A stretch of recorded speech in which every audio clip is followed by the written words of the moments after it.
We can spotlight.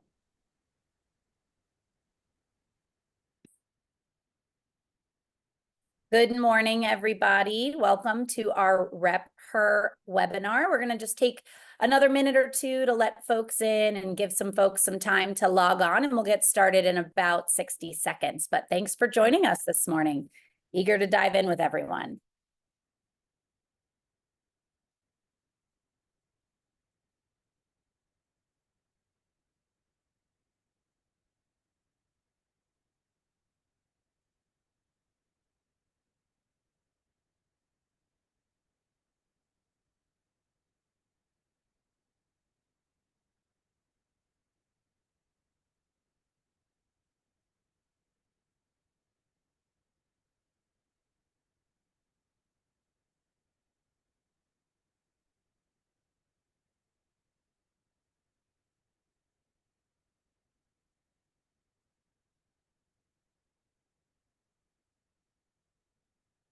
All right, welcome, welcome. A lot more people filing in.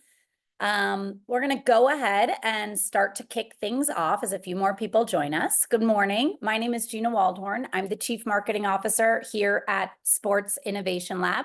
We're a fan intelligence and data company that works with some of the biggest brands, properties, sponsors to help them understand their fans, the future fan. And we spend a lot of our time focused on the biggest opportunity in women's in sports, which is women's sports. And we're here today because we recently published in partnership with our wonderful partners at flexible payments provider Klarna, a new fan project report entitled Rep Her, revealing the unmet demand for women's sports merchandise. A lot of you have downloaded that report, and this is your opportunity to hear from the folks who wrote the report. And we're going to deep dive. We're going to walk you through the report, and we want to hear from you. So one, we've got our chat open. It should work. Go ahead, jump in there. This is the women's sports ecosystem. So we love to say hi, tell each other what we're up to. If you want to pop in there and introduce yourselves or say hi, use that chat. We also have a Q&A feature. As I'm going through today's report, if you have any questions at all, make sure to pop them in the Q&A. We'll have a few different team members joining us as well. And we're going to go ahead and start with Sports Innovation Lab co-founder and chair, Angela Ruggiero, who is going to just say a few words about women's sports and what this report means to her. And then she's going to kick it over to myself and Allie, and we're going to start diving into the report. So, Ange, why don't you go ahead and get us started? Can you guys see me? We can. Don't look at us. You're moving in that car. Sorry. I pulled over. Here I am. No, thanks, Gina. Just wanted to say, so great to be here in our fourth version of the fan project. Rep Her obviously is an amazing report. It's already gotten so much visibility in partnership with Klarna, just to, again, do this. We both saw this opportunity to dive into an area that hasn't really been talked about. I know, at Sports Innovation Lab, we talked about holistic business of women's sports. We've talked about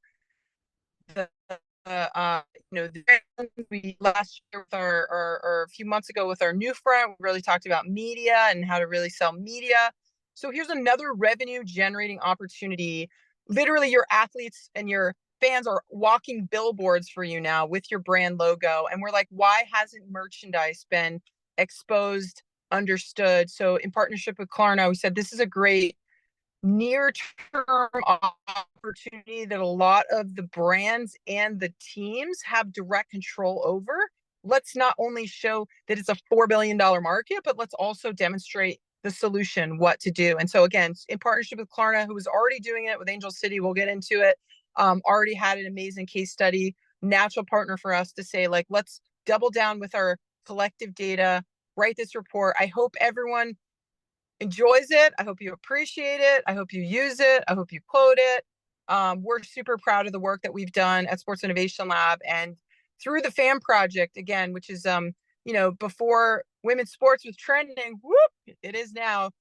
We've been writing about, again, why this is a good investment and really how to break into this market. So super proud of what we're doing. Gina, you're an amazing leader in this. I'm going to turn it back over to you to walk us through this research, but super proud of what we're doing. And thank you for being here and listening and learning about Rep Her and what to do with women's sports merch. Thanks, Ange. Drive safe. Stop looking at this phone. Thank you. Just Thank you. I'm listen. over. Amazing. And as Ange kind of said, the goals of the fan project, and together with Klarna, we had kind of come together and said, what are our shared goals for doing this research and producing this piece of, this piece of research? And number one was continue in that trajectory of the fan project to use data to prove the business value, the real monetary, the revenue value, the business opportunity. By exposing that opportunity, when we look at the gaps and the disparities and focus that lens on merchandise. It's also to get specific with what are those gaps within the consumer shopping experience, because if we can expose the specific barriers, then we know where to focus to change that. We want to provide the industry with a tool. So whether you're creating merch, whether you're a licensee, whether you hold on to marks, whether you're a seller, a retailer, an athlete, an influencer, there's something in this report that you can use to raise capital, to convince merch to invest more in inventory, to think about how you do your licensing deals. So we want this to be a tool. And then we also want to make sure that the whole ecosystem evolves to make it easier to get fans what they want, which is more women's merch. And now I'm super happy to introduce from our team over at Klarna, Allie Wheeler, who leads brand partnerships at Klarna and really stewarded the creation of this report. So Allie, would love to hear a little bit more from you on, why Klarna leaned into this and what this means for the brand and the industry at large. Of course. Well, thank you, Gina. What a wonderful intro. I'm going to make it quick because obviously we don't want to listen to me talk too long. We want to get into the meat of the report. But for those of you who I have not talked to, met, been introduced to, many of you on this call and conversation, my name's Allie Weiler, and I'm the North America Brand Partnerships Lead here at Klarna. I just wanted to echo the sentiment and thank you all for joining us again today, taking time out of your busy day to learn a little bit more about this topic. It's an initiative that I am particularly passionate about as I was an athlete growing up, and I'm personally a huge sports fan myself, and hope you will find it just as exciting and also very informative and supportive. But through our past 3 years in women's sports, we obviously became well versed with how there's a significant lack of merchandise available for the fans, despite this increasing demand that we all know so much about. We are all looking for merchandise. We want to wear merchandise. We maybe can't make it to the games, but we want to represent our favorite teams and our players and leagues in our day-to-day. But what surprised us the most was that even though there's all this demand, there was very limited data sets that really quantified the true business opportunity that we knew existed. And that was incredibly frustrating for us in our relationship with Angel City FC. And so we decided to bring this to Sports Innovation Lab because we're two brands that are looking to break the status quo and are also well positioned authentically in both of our categories to maybe do something about it. And for those of you who don't know a lot about Klarna, we are a shopping and payment offering. And so you can use us to not just shop for products, but you can use us to pay for products. So why not jump into the merchandise category with 2 feet? Because that is a perfect, authentic, and organic conversation for us to be a part of and hopefully lead the industry to something to make a difference. So we decided it was time to do our part to help find a solve in hopes of contributing to the growth of women's sports fandom. We're here in the service of the fans, make it more smooth and smarter for you to find, shop, and pay for women's sports merchandise. So that's what we wanted to do. We're thrilled that Sports Innovation Lab, Gina and the whole team here, and Josh, everyone jumped into it so quickly with us and saw the value in it. And next thing you know, here we are with a full-blown report ready to launch our Rep Her initiative. And we hope that what we share today will not only equip you and everyone with the information that is needed for when you're at the conversations or in the conversations or at the table talking about this category, but it will serve as a tool in your toolkit as we look to sell in deals, but also showcase that women's sports is good business. We all understand that data is queen or king, depending on who you are. And so we have given it to you so that you can make those decisions and make them with value and pride and back it up with information. And hopefully we'll be able to close that gap between men's and women's sports merchandise. Amazing. Yeah, Klarna is walking the walk. Their equity is in making shopping easier, and we know there's a problem here. So we were thrilled to be able to partner with you, Allie, and your team, and kind of go above and beyond. So, all right, let's get into the good stuff. So this is a meaty report that we've got. There's a lot in here, and so our goal today is I'm going to walk you through kind of the high key points of the report. I'm going to call out some of the most important data points and insights and learnings from the report. We're going to kind of build this narrative and show you how we kind of use this narrative to tell a story in order to overcome some of those barriers. But again, really the goal here is to give you a little bit of extra detail and that narrative, provide a platform for any questions that you have. I'm here, but also our analysts and folks who actually did a lot of the data crunching and work behind the scenes on writing this report are here too and ready to jump into the chat and answer some of your specific questions. And we want you to leave with more ideas on how to use this for activation, pitching opportunities, investment, and so on. So let's get into it. The report opens with our biggest punch, which is the size and the estimate for the value of the women's sports merchandise market, $4 billion. So let me tell you how we got to this number. So this is a calculation that balanced multiple sources of data, starting with census data, transactional data, because Sports Innovation Lab is able to see the purchasing habits of more than 140 million US consumers at an individual level. So we have actual consumer transactional data to where we can see whether or not people spent on merchandise or not. We have survey data. We launched a unique survey.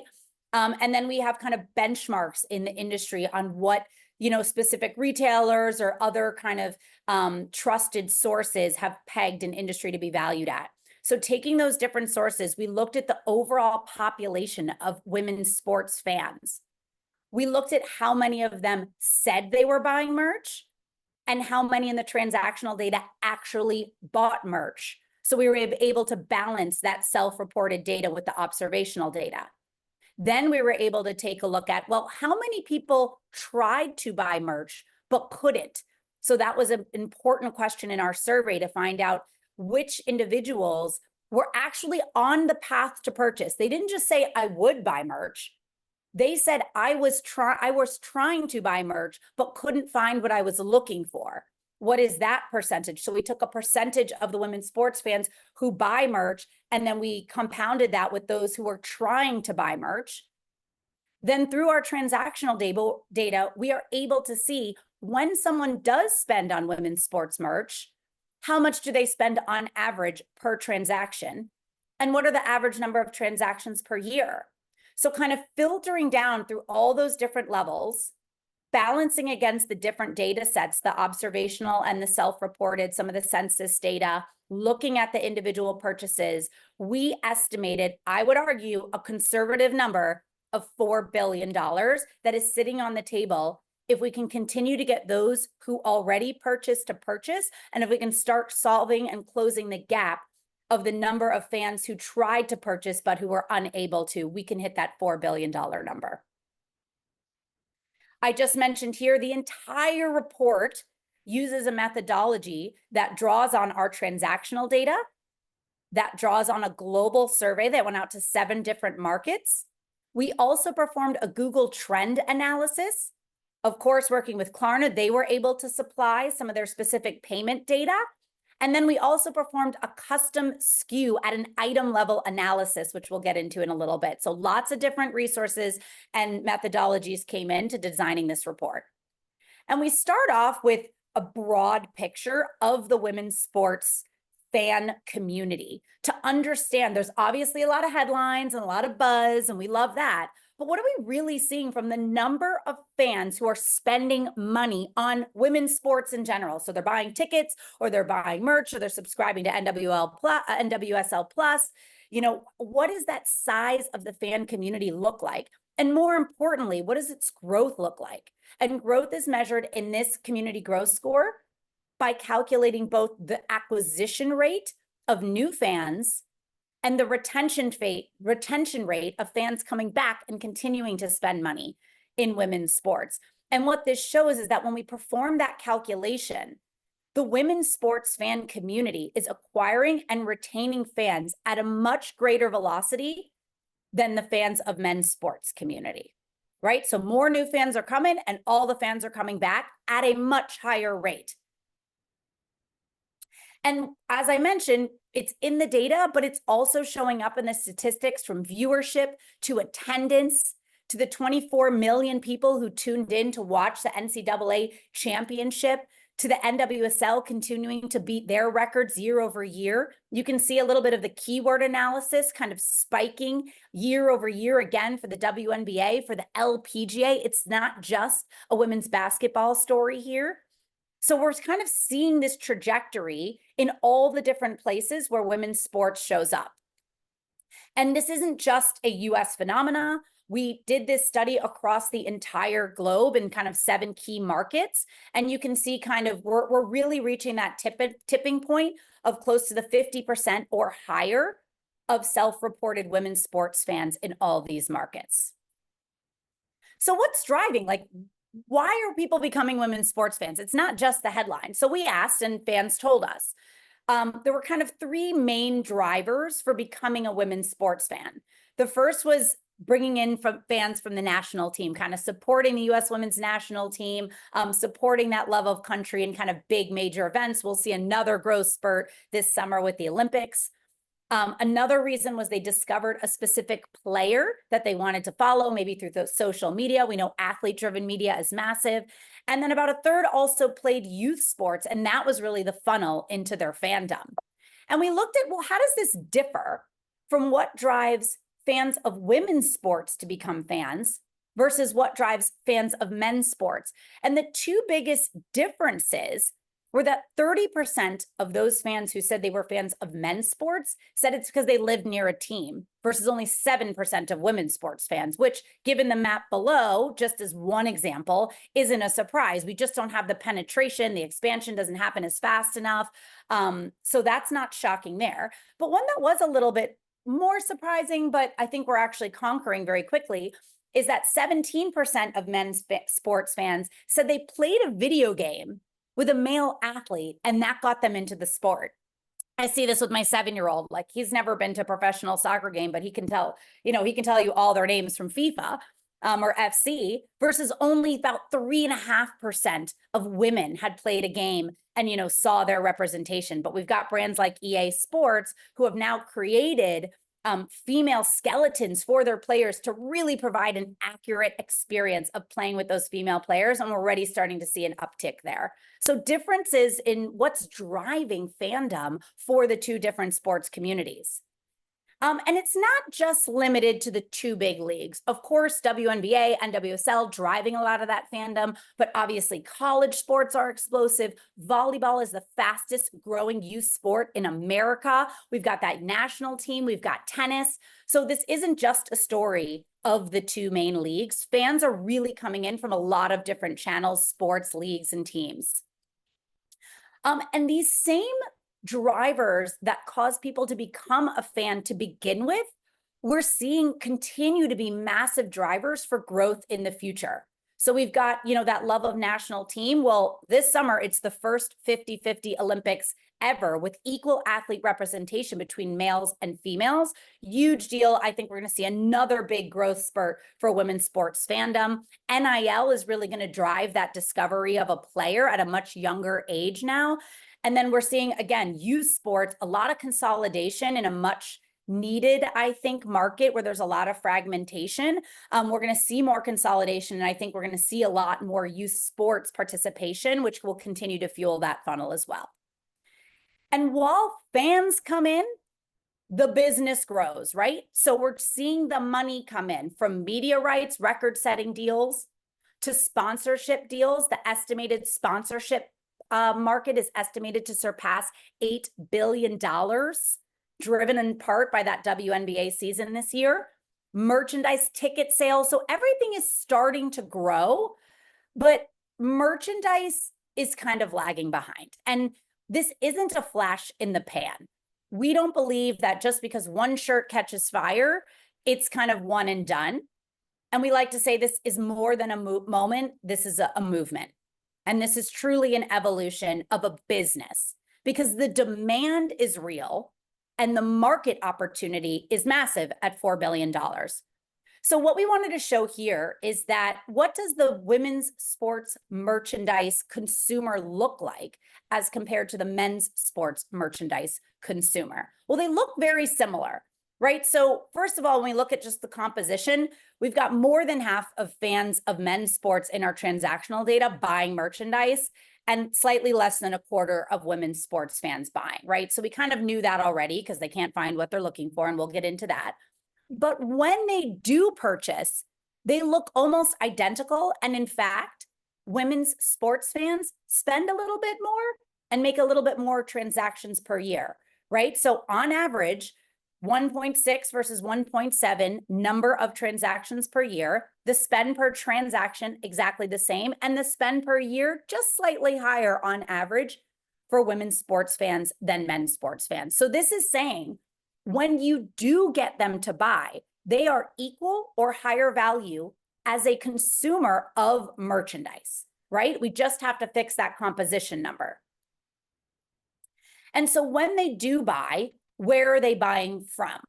So the majority of purchases made in women's sports merchandise are coming from a team, followed by the league. Then we've got some kind of sponsor collaboration, some media companies, some athlete direct items. But we see kind of more than a third, or about a third, have never made a women's sports purchase from our survey data.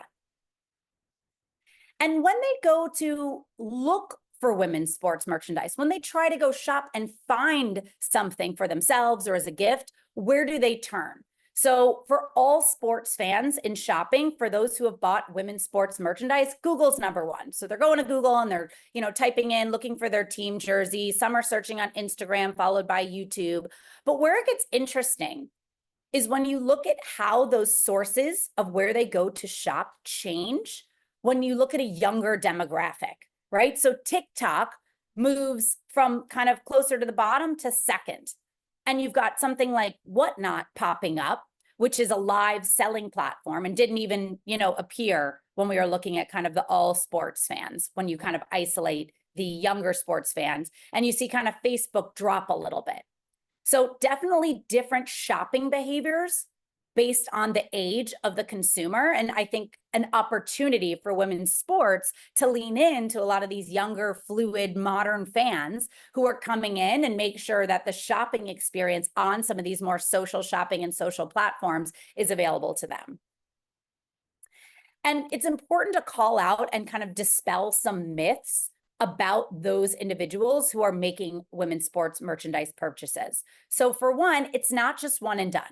Of those purchasing women's sports merchandise, our survey just found that most fans were purchasing 2 to 4 times per year, with 10% purchasing 5 or more times per year. So this wasn't, I'm going to go buy that, Rapinoe jersey and never again, or that Clark jersey. No, they're coming back and they're making multiple purchases. And it's not just women buying. We've already dispelled the myth that women's sports fans are all women. We know that it's closer to 50-50.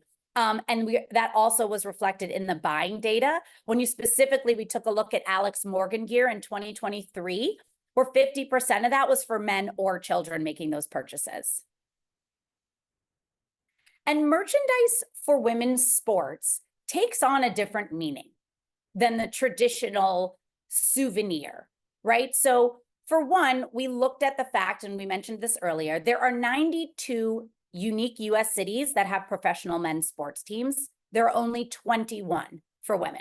So the chance that you're going to be able to go to a game is much less likely if you're going to women's sports games versus men's sports games. And in fact, almost half of women's sports fans in our transactional data have ever purchased a women's sports live event ticket. Actually, a little less than half.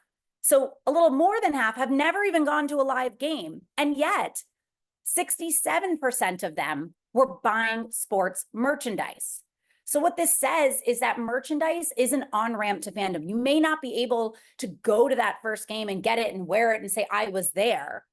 Instead, you're using the merchandise to express your fandom as I care. And I'm part of this community, whether or not I have a specific local team or I've actually gone to a game, which is not the same evolution that men's sports followed. And that, in a way, kind of summarizes the differences between the two growths of the two different merchandise industries. In traditional sports, it's very easy to just tune in or bump into a game on TV. You watch that game. Maybe you're going to go to a game because you got a team nearby and you're buying that merch and you're repping it to your whole community and your friends and your family. With women's sports, it's a much kind of more difficult, kind of tiered, not straight up, more to the side growth pattern where merchandise is part of the marketing. We don't have a lot of tune-in media. We're not in a lot of prime time spots. It's kind of hard. You still have to search to find your game. Shout out scripts, for getting that appointment and viewing. But that repping women's sports and your team was, for a lot of fans, the beginning of their fandom cycle. And then finally you get to go to a game or you watch one, and then you're going to put the gear back on. And so merchandise also kind of plays a bigger part and role in spreading fandom and, bringing more fans into the community. So there's definitely also some room for improvement when it comes to the actual buying experience. So part of our survey was to really get down to the nitty-gritty of, okay, so you want to buy women's sports merch. What's really stopping you? And so what this is showing us is the biggest gaps between where women's sports fans encountered challenges in buying merch and men's sports fans encountered challenges buying merch. And at 81%, the biggest gap between shopping for women's versus men's merchandise was just finding where it's for sale. Secondarily, buyers of sports merchandise are 60% more likely to have trouble finding a style they like. So women's sports merch fans can't find, the fit or the exact style they're looking for. And when they did find something, they had a massive industry inventory issue, right? So about 58% was the gap between the problem for men and the problem for women's sports. That's a big gap. That's what we need to solve. And this is really some of the numbers that I think really hit home for us in exposing that disparity, but also proving the opportunity. And I'm just going to jump to right here, this 60%. 60% of those who intended to buy said they could not because it was a lack of inventory. Find another market where they know they have 60% of their consumer base trying to buy their product, but they're not getting to them. That's what's contributing to that $4 billion opportunity. This isn't 60% of people who said, I would buy. This is 60% of people who answered, I was intending to buy. I went out to buy, and then I couldn't buy that thing I wanted because it was out of inventory. And 79% reported they would purchase more if they had more options to them. So they haven't even really started the cycle. They said, I would if there was more options for me. So this is really that opportunity that is fueling this $4 billion if we can just get them the inventory that they desire, the right styles, the right fits. And speaking of, well, what do they want? I mean, what are they looking for? There's a lot of inventory gaps. So we did an actual SKU analysis where we went to 10 WNBA and 10 NBA teams in the same cities, and 10 NWSL and 10 MLS teams, all in the same cities. And we actually analyzed the number of available SKUs for purchase on the team's website to compare what was available on those men's sites versus the women's sites. And I don't need to get into the numbers because these giant bars and the deltas between the pink bars and the green bars are very obvious. We have a massive disparity between the number of inventory SKUs available. And what are they looking for? Sometimes it's pretty basic, like hats. We saw a lot of fans looking for hats, and look at the difference from the NBA to the WNBA. 66 times more hats on NBA sites than WNBA sites. And here's the thing, like, it's a hat. You don't even need to make a custom size. Our heads are all the same shape pretty much. So you can kind of just see where there's a lot of disparity here. And spending per fan was up 3 times from 2021 to 2022 for fans spending on lids, on hats. And this is an upward trend. And WNBA fans were also almost 2.5 times more likely to make a purchase from hat retailer lids, and they spend 60% more than the general population. So there's fans out there who want to buy hats. Let's give them some hats. Another couple of items that they're looking for. So these are the most searched for items and the most frequently purchased items. You can see t-shirts leading the way. Again, a nice kind of low barrier to entry. Let's just get some more cool shirts out there. Athleisure wear is all the rage right now. They're also looking for collectibles, accessories, shoes, and jackets. So we want to kind of close the gap between what they're looking for, what they're buying, and, you know, the fact that they said they can't find the styles that they want. And again, these are not unique challenges to the US. There's increase in fandom across the board, across specifically looking the 7 markets that we analyze, but each market does struggle with some unique challenges, but also they have unique opportunities.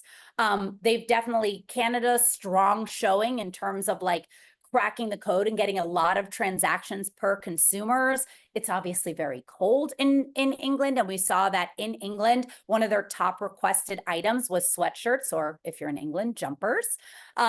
Mexico needs more juice to access their inventory. So a lot of search demand there, but not finding what they're looking for. So we have kind of this analysis at a country level to say this is a global demand that is out there, which again, the flip side of demand is opportunity. So we kind of close the report with, well, what are some specific recommendations to start to close this gap and build on this opportunity? So the first is obviously make more merch available. With 79% of fans saying they'd buy more merch if they had more options, we think that means there's a tremendous growth potential. And the data in this report can be used to talk to manufacturers about, you know, making that investment in inventory, in more SKUs ahead of time so that we don't encounter sellouts, right? Selling out is not a good thing. We don't want to have sold out merchandise. We want there to be able to have lots of fans find what they're looking for. So we hope this data is a tool to make more merch available and get that investment and have some of those retailers and those manufacturers, you know, feel that the risk has been, you know, mitigated. We want to make merch easier to find. It's really the largest area where there was a disparity between the men's sports fan shopping experience and the women's sports fan shopping experience. And we need to make the path to getting exposed to new stylish opportunities, getting athletes wearing outfits, using some of the platforms that the younger generation of sports fans are turning to find style and inspiration and merch. So we've got to kind of create that experience and make it easier for them to see all the amazing merch that is out there.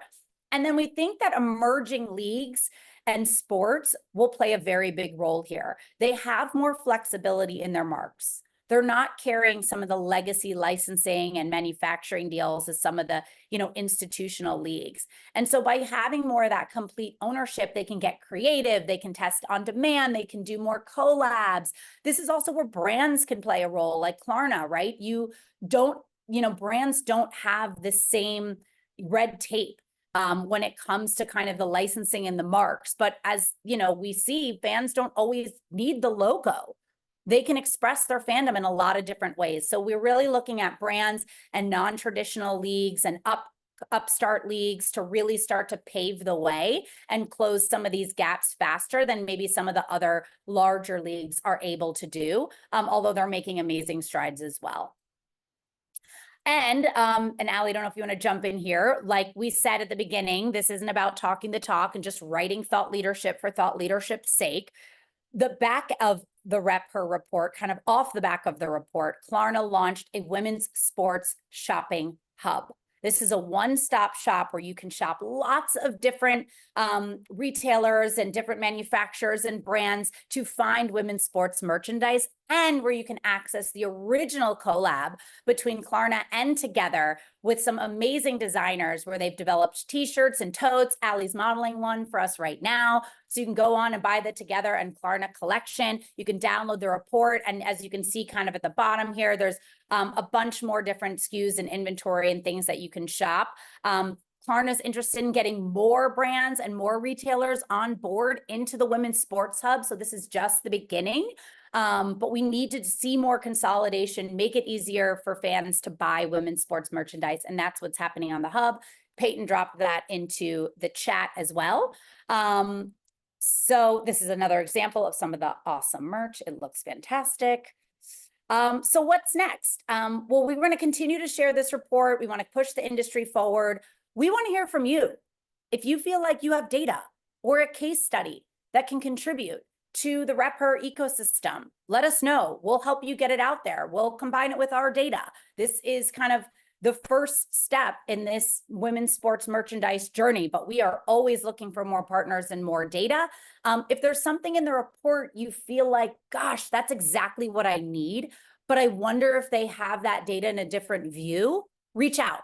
There's a lot of data. This report's about 30 pages long. I probably about have 200 pages of data. So reach out, let us know if you're looking for something different or there's a way we can help you craft the narrative using the data in this report. And then we've got some events from the Women's Sports Club coming up where we're gonna talk and get together and share the report and talk about the merchandise at WNBA All-Star on July 20th. So if you're gonna be there, let us know. And then we'll be in New York showcasing more Rep Her at Advertising Week. But with that, I'm going to take a pause because I see we've got some chats. I want to see if there's any Q&A. So let me dive in here and answer some questions. Is there any data on the fit of the products consumers are looking for? So I don't have, we didn't get down into super fit specifics, but the number one, we definitely asked them about where like comfort ranks, and I have that data, and it was 1 or 2. I mean, it was really all about comfort. So we had kind of comfort, style, quality of materials. We had some of those questions in there. So if you send me an email, we can share a little bit more about that. But I do know that comfort was right up in the top 2 or 3 for what they were looking for out of their gear. And let's see. Oh, let me jump into this. Why can't I see this Q&A? I can't see the Q&A, but Hallie or Peyton, you want to read me the question? Why is Canada being called out as a market to emulate? So let me go back and I will tell you that. So for Canada, they had a higher, you know what, I'm going to get back to it. I don't want to misquote it. It was Canada, of those who buy merchandise in Canada, they had higher, I want to say kind of repeat purchase, or it was the spend. So we saw of those who purchased in Canada, they were purchasing more, they were happier with their purchase. They didn't, like, they were happy, like they were delivering more. So I can get back to you again, just send me an email and I'll tell you why, but they had done a really good job with the loyalist and those already purchasing. How do you see this data helping small businesses navigate around league license fee, replica jerseys? Yep, totally get it. I mean, honestly, the second part of your question is really where we think we need to lean into, which is independent brands. Also, I think NIL.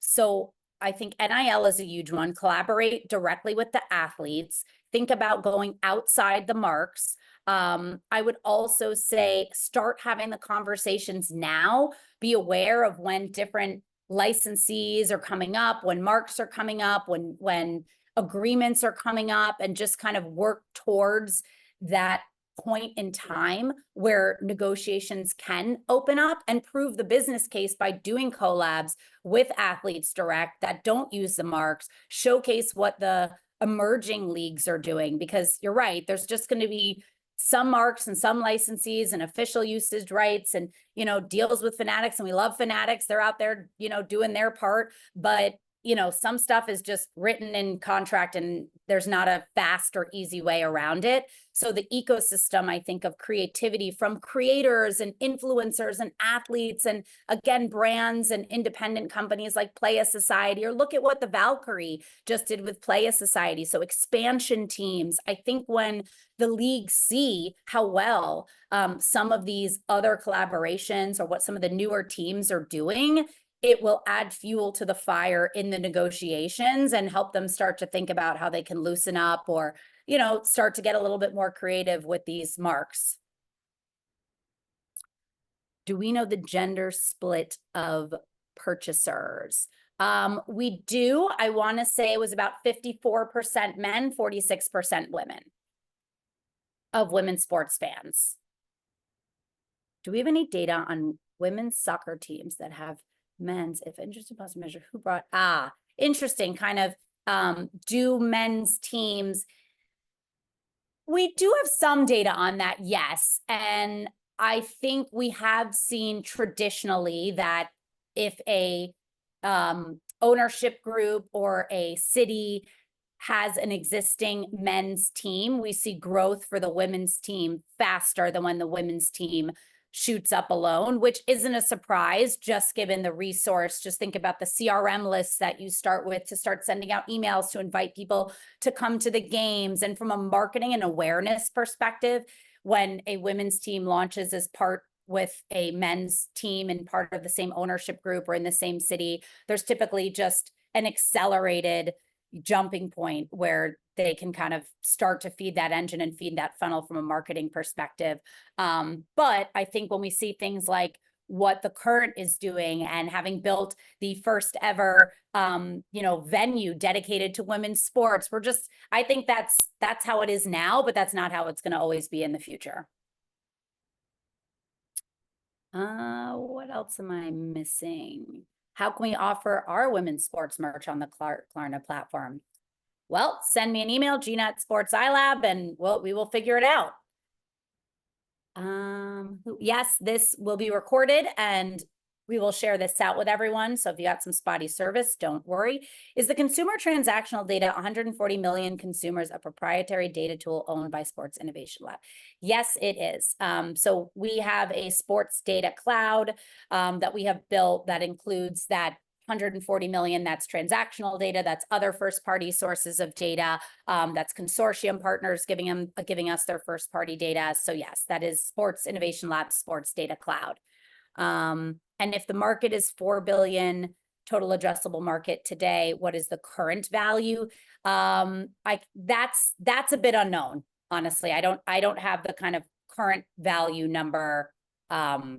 I have what I can see out of my 140 million, and I can extrapolate that based on US Census. But I don't think anybody has really put a good hold on what's being spent today. How do you see anything else?